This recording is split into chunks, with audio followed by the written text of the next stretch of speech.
אהבת חינם. לו היו אוזניהם עוד כבויות, לו היה אל מבט בעינם, אז יכלו הם לראות כנופן וכאות, אהבה ממש בחינם.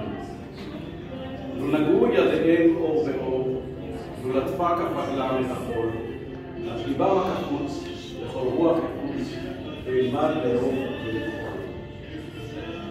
אך הם טרם למדו אהבה, את קסמה המוצנע כשכוח, בליבם הנסחר, נשמתם תמוסחר, כסחורה נתונה לוויכוח. עוד נאהב כמו אדם וחווה, עוד נשובה לשכון בגנם, האהבה אז נדע ונכיר את סודה בחינם, בחינם, בחינם. את הקטע הקצר הזה כתבתי לפני כמה ימים, כשדיברתי עם אורלי על התערוכה, ודיברתי שכמה שאני אגיד כמה מילים ואני אדבר.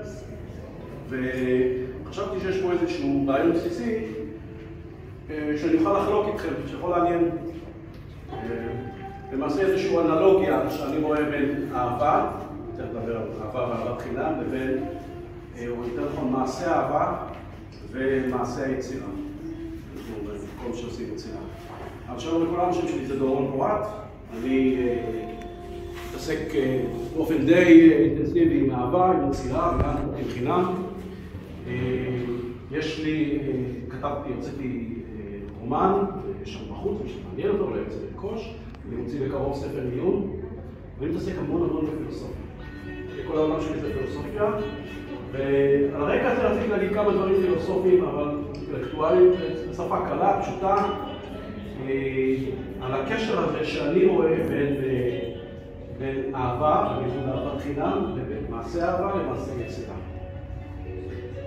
ואם יש למישהו ככה כמה הערות, שאלות, אולי אני מסכים, אז יכול להיות שגם ככה, תלוי איך זה יעבור לכם. אז ככה, מה בעצם הדמיון, מה המכנה המשותף בעיניי לפחות? מה האנלוגיה בין אהבת חינם, בין מעשה אהבה למעשה יצירה? ואני רוצה לטעון שהאהבה, אולי נתחיל קודם כל לנסות מה זה אהבה. כשאומרים אהבה, אהבת חינם משתמע מזה כאילו אולי יש אהבה שלא חינם. יש אהבה בתשלומים, אהבה באשראי, אהבה אחרת. ואני חושב שזה פחות נכון. אני חושב שהאהבה במהות שלה זה משהו שאין בו איזה רעש. יש בו איזשהו, היא אותנטית. אולי כמובן האהבה לא אותנטית, ותמיד יש גם אהבה לא אותנטית, זה אדם. בדיוק. ולא אותנטית. אם זה אותנטית, אז אם זה אותנטית זה חינם. עכשיו יש פה קצת איזה פרדוקס מוזר כזה, בדרך כלל אנחנו עושים דברים ערכיים, משהו שהוא ערכי. וזה כאילו זה סתירה, כי כשאנחנו אוהבים באמת, אנחנו לא צריכים את הערך. הערך הוא אינהרנטי, כמו שאומרים, בתוך האהבה עצמה. יש משהו שמגולם בתוך האהבה עצמה, ולא משהו צדדי, או איזה רעש כזה שמופריע לנו. זה לגבי מעשה האהבה. מעשה היצירה. יצירה זה יכול להיות יצירה של יוצר עצמם. דיברתי פה עם כמה יוצרים עכשיו, מה יוצרו בלימוד. זה יכול להיות גם של הצרכן. אנחנו שצרכן באים להתבונן ביצירת אומנות, להסתכל ולנסות להבין על מה מדובר.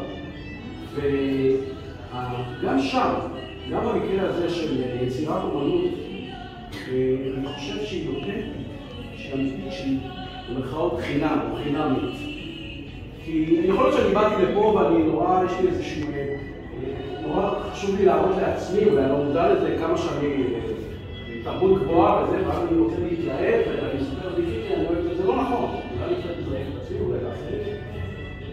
אבל כשאני רואה משהו שאני אוהב, ממש פה, מולי, או זה לא חייב להיות אומנות, אז לא שזה ערוץ נקי כזה יחסית. יש איזשהו משהו אותנטי שעובד במילה אותנטית.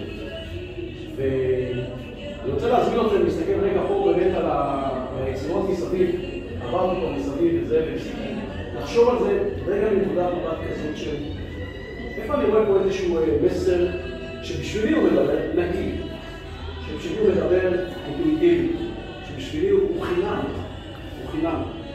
וראיתי כמה דברים שאני מדברים עליי, יכול לדבר עליי. אבל זה תמיד קיים. אם זה לא היה קיים, אני לא יודע איך הם יכולים להיות בן אדם. איך הם יכולים לאהוב משהו שהוא... יש את הצד המלאכותי ויש את הצד הטבעי האותנטי, ואנחנו לפעמים מנסים בזה.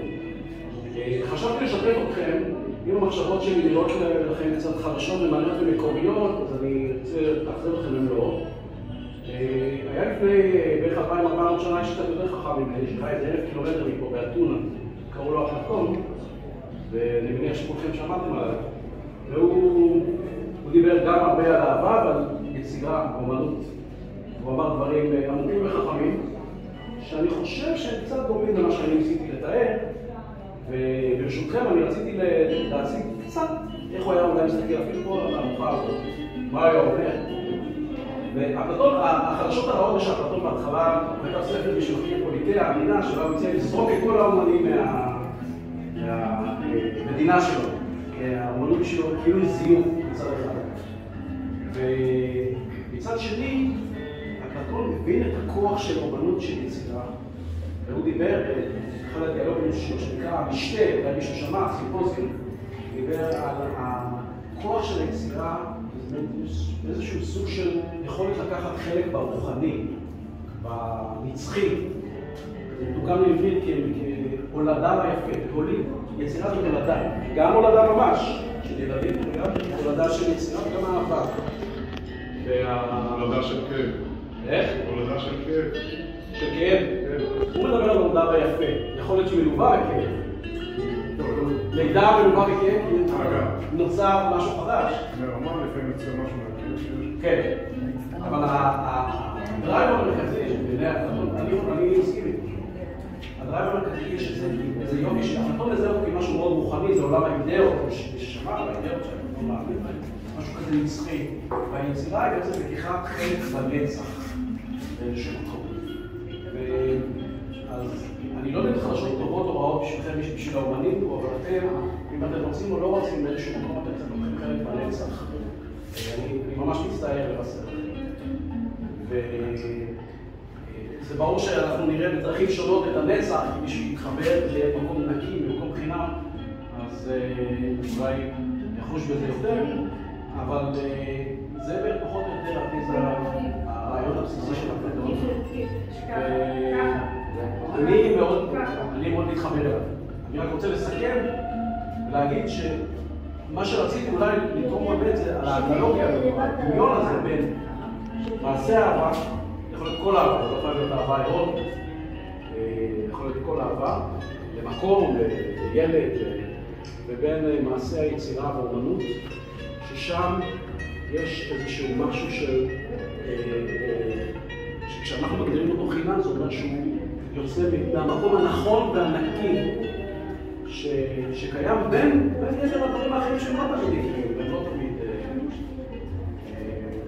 אם מישהו חושב שככה, זה מדבר עליו, אני חושב שהוא יכול לחבר את הרעיון הזה ליצירות שהוא רואה פה עכשיו, אני לא מזמין אותו להסתכל, להביע דעה, אבל עכשיו הוא אפילו ממש עכשיו לפני שנסיים את השיחה הקצרה הזאת. יש למישהו איזו שאלה או התנגדות או בדיחה או... אני אשמח. תודה.